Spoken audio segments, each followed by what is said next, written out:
Hello and welcome to this demo video. Before we get started, I'd just like to explain to you a few things which will relate to all of the basic range spreadsheets. Number one, there is a key on the intro and setup tab of all of the spreadsheets showing what the different color headers mean. The blue headers mean that the cell's formulated, so it's locked and you can't change it. The yellow headers are where you can input data, and occasionally there might be some gray headers, which is just a different kind of data input, but we'll include instructions as and when that happens.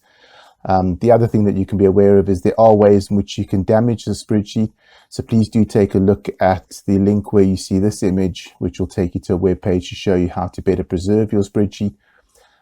Please feel free to keep a blank version of the spreadsheet somewhere, so that if you do mess up a spreadsheet that you're using, you can in fact just open a new one, a blank one. And some of the spreadsheets only last for a year, and then you've got a blank one to start the following year. So do keep a blank copy as a backup somewhere. And lastly, wherever you see this image, you can click on it. It'll take you back to the store where you purchased this product to see if you've got anything, any more products. One last thing, to see a demo video, you can click on this on a link that looks like this in order to go to the demo video, but that'll take you to the most recent demo. If in fact we've done upgrades and you're using an older version and you'd like to see the demo relating to your version, then do click on the watch on YouTube link, which will take you to that specific video on YouTube. So I think that's all you need to know. So without further ado, let's move on to this demo video. Thank you. Hello and welcome to the demo video for the Rugby World Cup Office Sweepstake. Now, we did have a Rugby World Cup spreadsheet, and actually over the years, each Rugby World Cup, I've done one for that specific World Cup. But they've always been individual ones where people can predict scores and get points and things like that, but you've never really had one where you can have a whole lot of predictions all on one spreadsheet. Also, I had to remake it every tournament, so what I've done now is made one that can be edited and updated for each tournament. Now, I will obviously endeavor to do that. So as you can see at the bottom on the spreadsheet, there's a tournament setup. I'm going to show you how this tab works in a few minutes, but I will obviously endeavor to set that up for each tournament. So if you come on and download this before a Rugby World Cup tournament, it should be set up for the following one, obviously once all the teams and everything's been confirmed. And hopefully the rugby powers that be won't go and change the whole format, and we can keep it as it is and just update that. But if that's all updated, in which case, if you've downloaded before a tournament, and obviously if that's all been updated already, you don't need to worry about the grey tab. So I'm going to come back to that last. I'm going to show you what you would normally need to do if you download the spreadsheet. First and foremost, here are your participants. So there's column 1 and column 2. Start here, work your way down, and then start there and work your way down.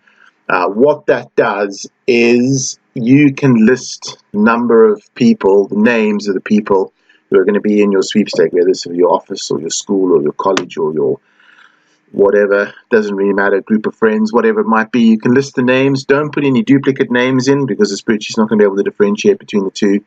So put in the names of the people. Once you've done that, here are some bonus points, which I'll get to in just a second. I will have figures in there, but you can change them if you want to. I'll just make you aware of what they're for if you want to change them. Before you do, put your business name or group name or whatever it is over here. It doesn't go anywhere other than the spreadsheet. It just shows on the sweepstake standings. And then it's important to select your local time zone. Now, what this does is the event will have a local time zone, because when I put the times in of the fixtures, the days and times, it checks the event time zone, converts all the times to your local time zone for your fixtures and predictions and results. So just select your local time zone at the time of the tournament. Obviously, so if there's daylight savings time, just keep that in mind. Right, that's all you need to set up. Let me explain to you what these bonus points are. When you, the way that this works, the way that the points are formed in order to determine who's at the top of the log on the sweepstake standings, is if you predict a score, it takes the difference in the two scores. So for argument's sake, if you predict a score of 16-14 and the final score is actually 17-14, there's 1 point difference in that. So you take both team scores, see what the difference is in points, and add all of those points up. So if there's 1 point difference, that means you score 1 point. Now, obviously, that would mean that the lowest score is better because you want to get a score of 0, ideally, because you got the scores exactly right. So what it does is it adds the difference of all your predictions, the points, onto your score, and then it subtracts the bonus points. So the idea of the spreadsheet is to get the lowest score possible. In fact, if you can get negative scores, that really is showing that you are a rugby hotshot, because then what it means is you're actually losing more bonus points than you're gaining other points. So you want to get a lowest score as possible. So these scores will be subtracted from your points.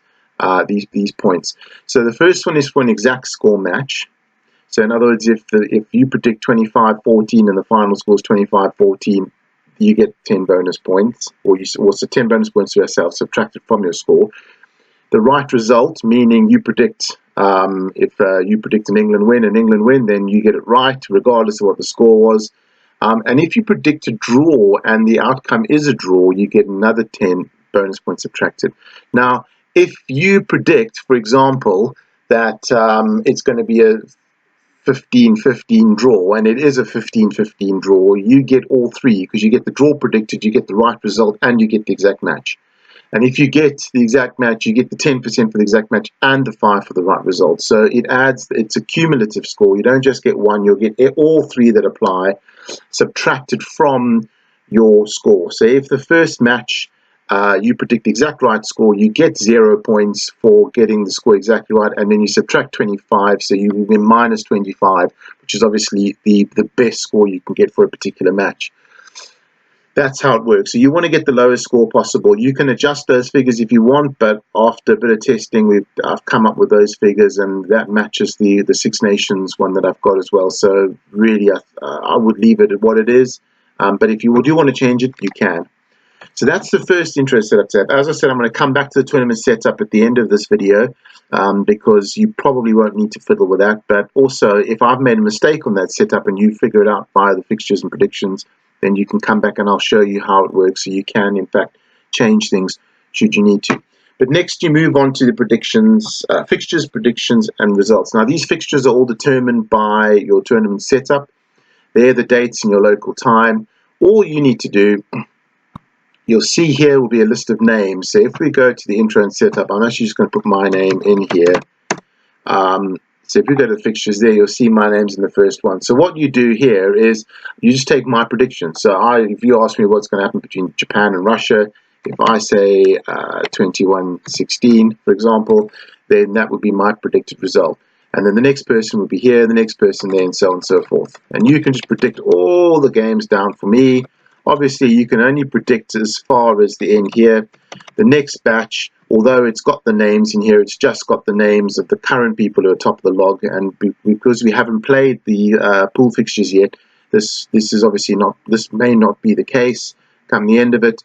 So what we need to do, you can't fill in the quarterfinals yet. You're going to have to finish the group stage, pool stages before you fill in the quarterfinals. Finish the quarterfinals before you get the semi-final predictions and so on. That should be fairly common sense. You can't predict matches that you don't know who's playing. So yeah, as you get your predictions, each person's name at the top that you filled in on the intro and setup tab, just fill their predictions, and then as the matches actually happen, come in and fill in the score. Now let's say the final score here was actually 25 rather, and let's say they scored. It says scored 4 tries and they scored 1. Once you fill that in, it now knows what the score was. It knows how many tries there were. In the group stage, you need to fill in how many tries. But as you scroll down, as you see here, it's slightly different. It doesn't show the number of tries, it shows the winner. So if, for example, quarterfinal was England versus Wales and that was a draw, 2020, now you may have them, they might play extra time, whatever the case might be. You need to decide, are you going to fill in the score after 80 minutes here, or are you going to fill in the score after extra time if they do, because obviously that's going to affect people's predictions. So you need to be clear on what you're going to do when you get to the quarterfinal stage. My suggestion would be to fill in the score after the 80 minutes here, because then that would be what people's predictions would be. And then whether it goes to extra time or whether it goes to kicks to see who wins is immaterial. All you do then is, if England win, you select the little star for England, and if Wales when you select the star for Wales. In fact, if I put in a score or a line of 2020, that actually turns yellow to say who actually won the match. So then you can select who the winner is, and that will progress the winner, but it'll show the score is 2020 to marry up with your predictions if someone's in fact predicted a draw. And that's the same for the semi-finals, third place, and then the Rugby World Cup finals. So there you've got your predictions, you've got your actual scores and your tries and so on. That's all you need to fill in. So you can fill in all the predictions for the first round first, and then just fill in each score as it happens. Just remember to put the tries in as well, because not only does it check for the against the predictions, but it actually does a pools and knockout tab. So this pools and knockout tab, you can see already there that the Japan-Russia, that was the result that I've put in. So it knows how many tries there are, and it's worked out all the points and so on, and it's resorted everybody. So there are the groups, and it'll progress to the knockout stages. You'll see exactly what's happening here if you filled in everything correctly. Last but not least, one other thing. This column on the right here, that is for you to fill in, but actually you're probably not going to use it. The only reason why I've put that in there is because in the very, very rare circumstance that two teams end on exactly the same games, exactly the same wins, draws, losses, points for, points against, points difference, tries for, tries against, bonus points, everything's exactly the same, then they've got some weird thing about how they're going to determine who actually progresses. And sometimes it may even come down to a coin toss or a yellow cards or whatever the case might be, which obviously we can't account for in the spreadsheet. So there's a very, very slim chance that we may end up with a situation where the spreadsheet thinks that one particular team has finished first and one particular team has finished second, when actually it's going to be the other way around. So if it comes to that, you can choose the exact order of the pool by just putting in scores here. So the higher score, the higher they're going to go to the top. So you can actually come in afterwards, and if they say, well, no, it wasn't that way around. So if you need to reorder the group and it's all wrong, you can reorder this, and you basically choose the order that you want. So if Ireland, in fact, did come first, Scotland came second, we give them 3, Samoa 2, and Russia 1, and that was the final score. If you put 5, 4, 3, 2, 1, it'll sort them in order from largest number to smallest number here, regardless of what their points are and all the rest of it. So you can manually override the order here, which will then send Ireland and Scotland through, for example. So if it comes to that and the final standings are wrong because of some weird ruling, or if a team's docked points or anything like that, you can just come and manually override the order using that. But as I said, if everything works within how it's supposed to, you probably won't be needing to use any of those. So unless there's something very, very funny going on, ignore that last column. Your sweepstake standings, these will update accordingly. As you can see, it's got position after each match. Obviously, as you fill in the actual score, it then kicks in all the predicted scores and it tallies up the points for each person and it adds those points going forward. So you can actually see how many points. So here you can see I've earned 12 points because I was 12 points out on my score. It's going to have a look at that. If I look here, it was 21, I was 1 point out. And 5 and 6, it's 11 difference. So there's a 12 points difference. So that's plus 12 for my score. But I got the right result. I said Japan would win, and they did win. So I got 5 bonus points. I'm left with 7. So that's how it works that out. It'll work out your. It'll obviously, I've only got one person. You'll have numerous people in the list. So they'll all be ordered in points order, lowest points to the top. And then obviously at the end of the tournament, once all the games have been completed, whoever's at the top is the winners. You can see who finished first, second, third, fourth, so on, all the way down to 20th. So there's enough space for 20. So now you understand the knockout. Pools and knockout will all update automatically, including the knockout. That'll all update automatically as you fill in the scores. That's in case of an emergency. Your fixtures and predictions. Everyone's predictions here. Just fill in the actual scores and tries as you go along, and down here just select the winner. If this is in fact a draw, if this result is clear who won, you won't need to fill in anything over there. These teams will all populate as you fill in these results. And last but not least, the tournament setup. So this you shouldn't have to do, but if I've made a mistake, or if some of the fixture times change or something, you can come and change them here. How does this work? Put in the year. That determines the year of the tournament. It'll determine the years down here. Select the time zone of the event. Select the host nation. I've got a drop-down list here of all the countries that actually play rugby league in any form, so we should have a complete list there. And then you've got Pool A, Pool B, Pool C, Pool D. As you can select the team from each one. You've got that complete list. They're in alphabetical order, and as you select each team, they disappear from the list as you're going forward, so you can't select the same team twice. So you select the different teams in the groups. Then the pools, then what it does is it basically puts all the Pool A matches first, all the Pool B matches second, third, so on and so forth. What you can do is, for example, it came out default Italy, New Zealand. If I remove that, it says Italy, New Zealand, but actually on the fixtures that were on the World Cup website, it said New Zealand, Italy. So all I do is I went through those first and switched them around to make sure they were in the right order that they are on the Rugby World Cup website.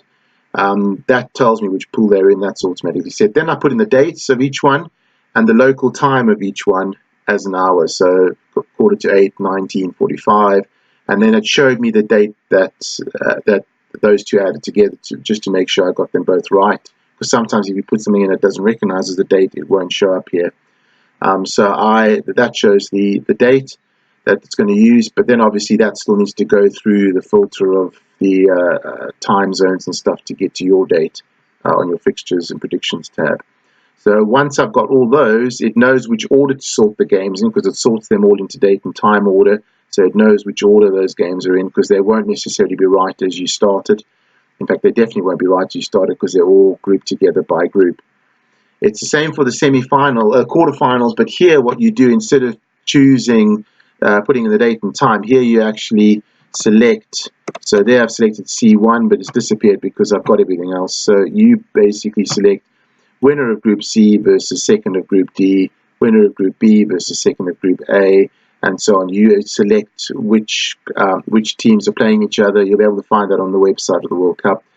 The game, the date, and the time. And then I've got winner of which match. So the winner of 41 versus the winner of 42, and the winner of 43 versus the winner of 44 for the semi-finals.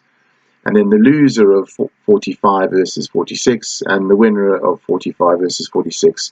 All the yellow cells are ones that you can change. So as you select that, they're the match numbers down the left-hand side, so you know which one you are selecting for each match. And then the date and the time. So that's basically setting up, so you can go on the World Cup websites to see who's playing who and which group winners play whom in the next round, that kind of thing. Fill in all that information. And then last but not least, it gives you a list of the teams, and you can select the primary color and the secondary color. So if we take that out, for example, for Ireland, it just is black and white by default, and then you come in here and you go, well, Ireland, we'd actually like them to be a medium green, and the secondary text color white. Now, even if the secondary text color is black, still select it. Even if it's right there, still select it, because as you select that, it just makes it go bold as well. And that just gives you the colors, and those colors will come throughout the spreadsheet. So if you want to change something, you can come here and change it. Just be careful what you're changing. Just make sure that what you're doing is correct, because it's all going to have effects on the actual fixtures and results. And if you do get all the people's predictions and then you realize that something here is wrong and you need to switch something around, just be aware that if you come here and change it, it's going to change the fixtures here, but these results are going to stay where they are, which is going to cause you problems. So you may just need to make a note of people's predictions and then edit them once you change what's going on. But yes, do have a look through those fixtures and see that they are correct before you're obviously putting in all of the results. But as I said, I've done these ones for this World Cup. I'm fairly confident that they're okay, and I'll do ones for future World Cups. But that's how I set it up. So if you do want to set it up, you can do so. If you want to keep a blank copy of the spreadsheet for future World Cups, you can clear this data and then just redo it again for future World Cups. But as I said, I will endeavor to have an uploaded one for each World Cup that is actually correct, or as correct as I can get it. So I hope that makes sense, and I hope that I hope that you have a lot of fun with the spreadsheet, and that enjoy the Rugby World Cup. Cheers, bye bye.